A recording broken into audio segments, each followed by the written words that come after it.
धर्म स्नेही बंधुओं, आचार्य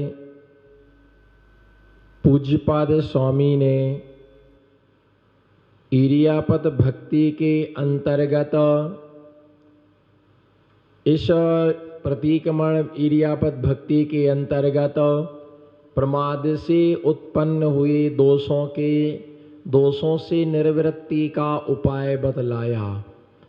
क्योंकि इस जीव ने अनादि काल से इस नाना योनि मिथ्यात आदि रूप भाव बनाए, कसाय रूप भाव बनाए, राग देश रूप आदि परिणामों के कारण से अनेकों दोषों के लिए उत्पन्न किया। ऐसा कोई भी जीव संसार में नहीं है कि जिसने कोई भी दोष ना किया हो। ऐसा संसार में कोई भी जीव नहीं है कि जिस जीव ने कोई भी दोष, जितने भी संसार में दोष हैं, बोलो जितने भी संसार में दोष हैं, एक एक दोष को अनंतानंत बार किया। कितने बार? एक एक दोष को अनंतानंत बार किया। प्रतीकमण कब करता है जीव?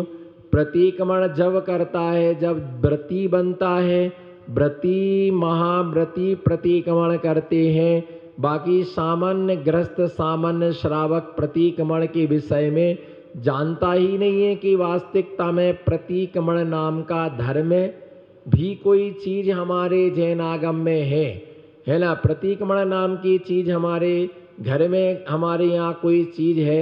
जैसे इस बात के लिए इस प्रकार से समझो कि घर जैसा अपना घर रहता है तो घर में कुछ कॉमन वस्तुएं होती हैं जिसकी जानकारी पूरे घर के लोगों को होती है कि घर में बिस्तर है, घर में कपड़े हैं, घर में बर्तन है ना, घर में ये कपड़े हैं, मकान है हमारा, ये है ना, ये टंकियां हैं। सब सामान ऐसा बहुत सा सामान होता जो सबके लिए मालूम होता है, लेकिन जो विशेष विशेष वस्तुएं होती हैं वो किसको मालूम होती है? वो किसके लिए मालूम? घर में सोना गोल्डन कितना है वो किसको मालूम है? वो किसको मालूम है? जो घर का बड़ा बुजुर्ग आदमी होगा, घर का जो मेन आदमी होगा। इसी प्रकार से सोना कितना है, चांदी कितनी है, अंगूठी कितनी है ना, और रखा कहाँ पर है ना। भली अलमारी में, क्योंकि पेटी किसी अलमारी में, ताला किसी अलमारी में होता है और सामग्री किसी सामान अलमारी में होती है ना। सामान कहीं होता है और ताला कहीं लगा के रखते हैं। तो इस प्रकार से है ना, घर के विशेष लोगों को मालूम होता है।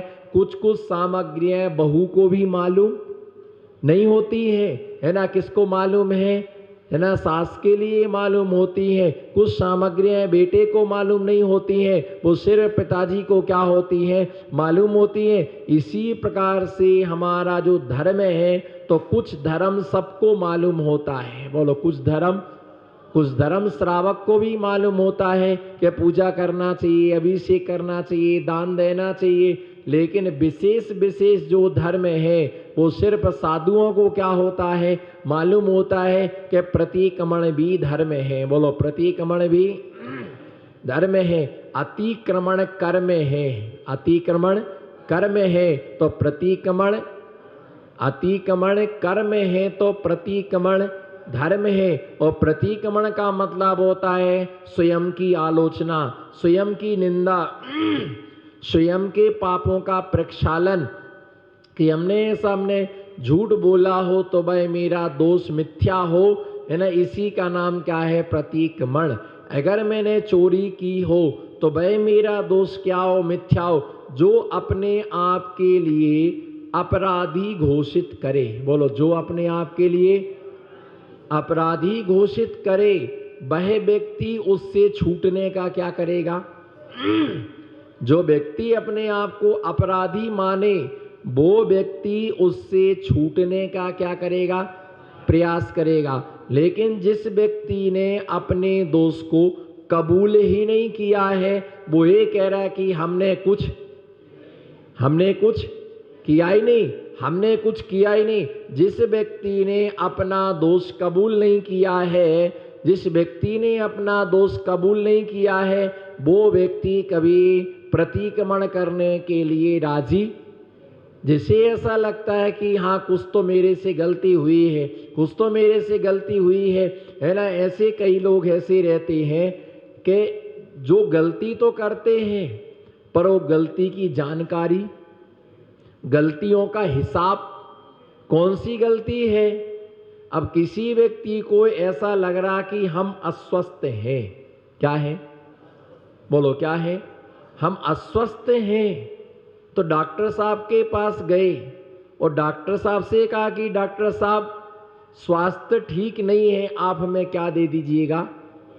अब कहे की दवाई दे दे डॉक्टर साहब की, ये तो बताओ कि आपके लिए हो क्या हो रहा है। हाथ पैरों में, बोलो हाथ पैरों में दर्द है, कमर दुख रही, हाथ दुख रहे, पैर दुख रहे, टूटन हो रही या घबराहट हो रही, क्या हो रही है, घबराहट हो रही है, क्या हो रहा आपके लिए, पसीना आ रहा है, ठंडी लग रही है, या माथा दुख रहा है, या पेट दुख रहा है। नहीं नहीं आप तो कुछ भी दवाई दे दो, हमें तो सारे शरीर में ही दर्द है।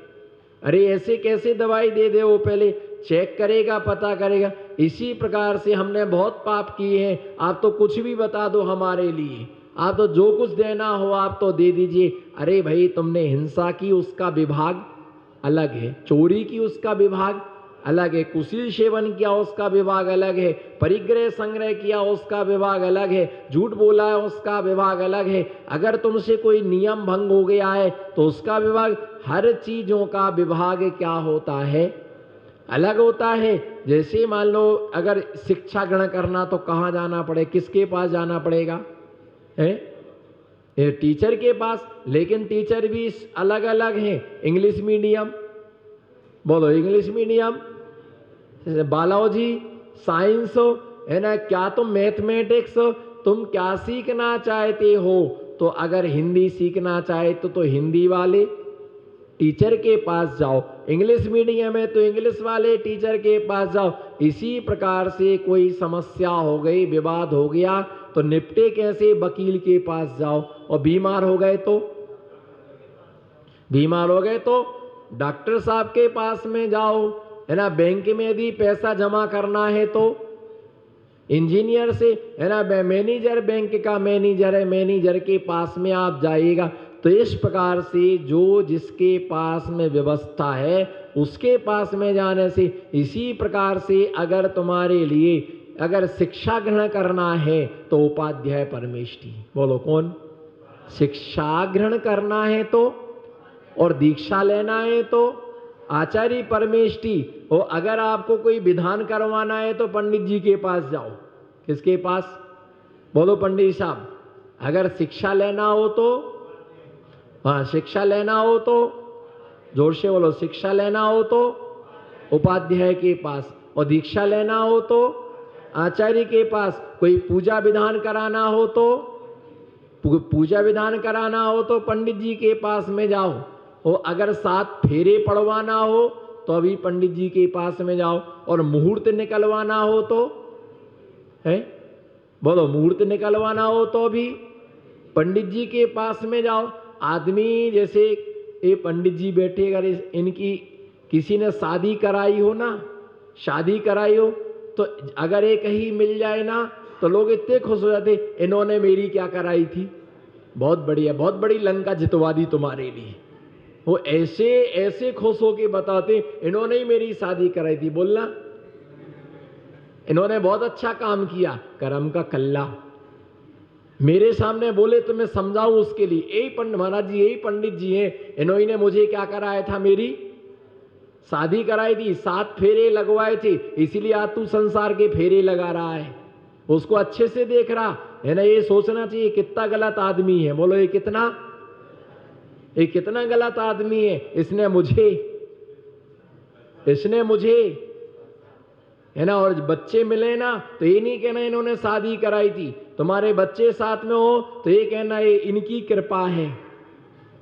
ये क्या है, ये इनकी देन है। ये किसकी देन है, ये इनकी देन है कि इन्हें शादी ना कराई होती तो ये कहां से टपक पड़ती, तो भैया बड़े खुश होते हैं, ये वही है, इन्होंने मेरी बहुत अच्छे से करवाई थी। बोलो बहुत अच्छे से, इतने एक एक मंत्र का उच्चारण, एक एक मंत्र का उच्चारण ऐसा करवाया, इतने शुद्ध मंत्र पढ़े, इतने शुद्ध में बहुत खुश होता आदमी। आज सोचो कि तुम्हें संसारी बनाया, शादी करवा दी और तुम इतने खुश हो रहे। फिर आप विचार करो कि जिसने संयम का पथ लिया होगा और वो गुरु यदि मिलते हैं तो शिष्य कितना आनंद होता है कि मेरे वही गुरु हैं जिनके कर कमलों से मेरी क्या हुई थी, दीक्षा हुई थी। इन्होंने हमें महाव्रतों का दान दिया, इन्होंने मुझे संयम का दान दिया है ना, इन्होंने मुझे मोक्ष मार्ग पर लगाया। इनकी प्रेरणा से हम मोक्ष मार्ग पर क्या हुए। हमें धर्म के क्षेत्र में ही ऐसी स्मृति हमें रखना चाहिए, है ना। इसके लिए तो संसार में इन्होंने फंसाया, और जिन्हों जो शादी कराते उन्हें भी सोचना चाहिए कि भैया मैं तो नियम लेता, आज के बाद किसी की शादी नहीं कराऊं। काय को ये पाप का बोझा लाद रहे हो, संसार में फंसा रहे हो। कई लोग हमारे पास में आते, बोले महाराज जी आशीर्वाद दे दो। काय का आशीर्वाद दे दो? बोले ब्याह का। मैंने 3 काल में नहीं दूं, मैं नहीं देता हूं किसी को शादी का आशीर्वाद। किसी को भी शादी किसी ने आशीर्वाद कोई लेने आया, मैं तो अपनी गर्दन नीचे कर लेता हूं, ऊपर देखने का नहीं। कारण क्या है? तुम दोनों मिलकर के पाप करोगे, परसेंटेज मेरे खाते में आएगा। और जब भी कहोगे कोई मिल जाएगा ना, तो उससे ही कहोगे महाराज जी के आशीर्वाद से ब्याह हो। महाराज जी के तो ये बदनाम और हो जाएंगे, ब्याह वाले महाराज जी लोग हैं, इनाम रख देंगे, ब्याह वाले शादी वाले महाराज जी यही काम कराते होंगे महाराज, है ना। महाराज अगर ऐसी बात है तो हमारा मारो भी छोरो है पवन, मारो भी छोरो है। बताओ एक छोरी अगर हो गई ठीक ठाक, तो भैया ये सब हम दलाली का काम नहीं करते हैं।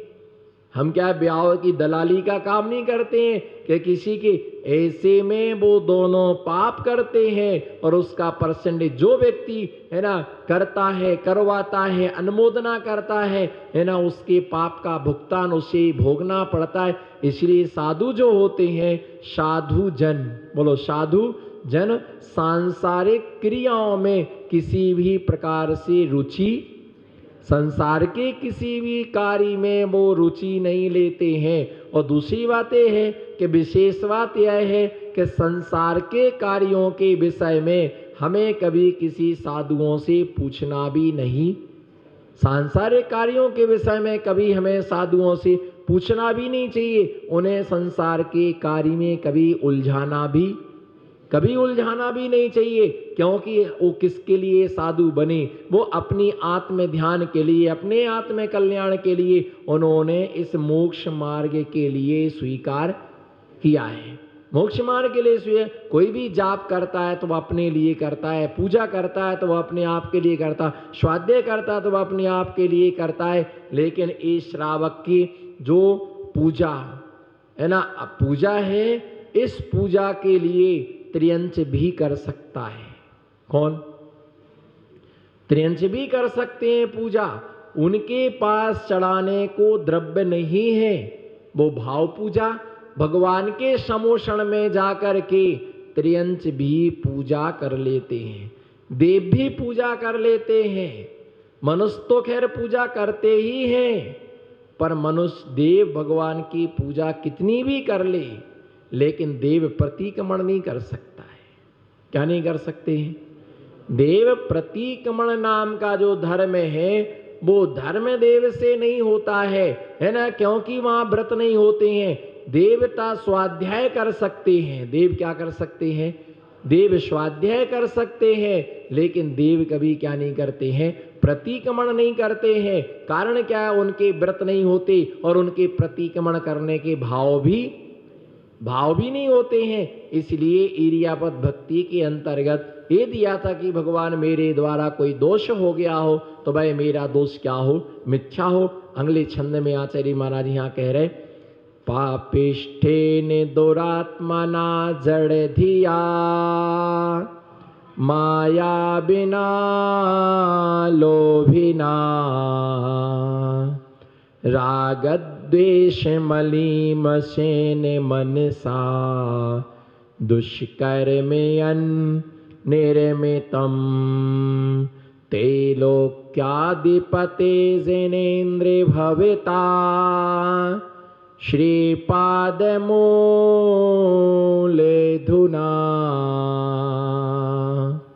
निन्दापूर्वमहं जहामि सतितं वर्वर्तिषो कर्मिणां निर्वर्तये कर्मणाम। आचार्य भगवान यहाँ पर ये कह रहे कि जब साधु प्रतिक्रमण करते हैं तो प्रतिक्रमण के समय में इस छंद के लिए पाठ करते हैं। और इस छंद की विशेषता ये है, इस छंद में ये समझना कि जीव दो प्रकार के होते, एक सम्यक दृष्टि और मिथ्या दृष्टि। जिसे धर्म के क्षेत्र में, सुनो ध्यान से, जिसे धर्म के क्षेत्र में बहुत बुरा लगता है, समझना ये मिथ्या दृष्टि है। अरे बुरा कब लगना चाहिए? बोलो, जब कोई बुरा बोले तो बुरा, बुरी बात सुन करके बुरा, बोलो, बुरी बात सुन करके बुरा लगना चाहिए। और जिसे अच्छी बात भी बुरी लगे उसका नाम मिथ्या दृष्टि। जिसे अच्छी बात सुन करके भी बुरा लगे उसका नाम मिथ्या दृष्टि। और जो अच्छे को तो अच्छा समझता ही है, और अगर हितकारी बात यदि जोर से भी बोली गई तो उसे भी स्वीकार करता, उसका नाम क्या है? उसका नाम क्या है? सम्यक दृष्टि। उसका नाम है सम्यक दृष्टि। मिथ्या दृष्टि को अच्छी बात भी क्या लगती है? बुरी लगती है।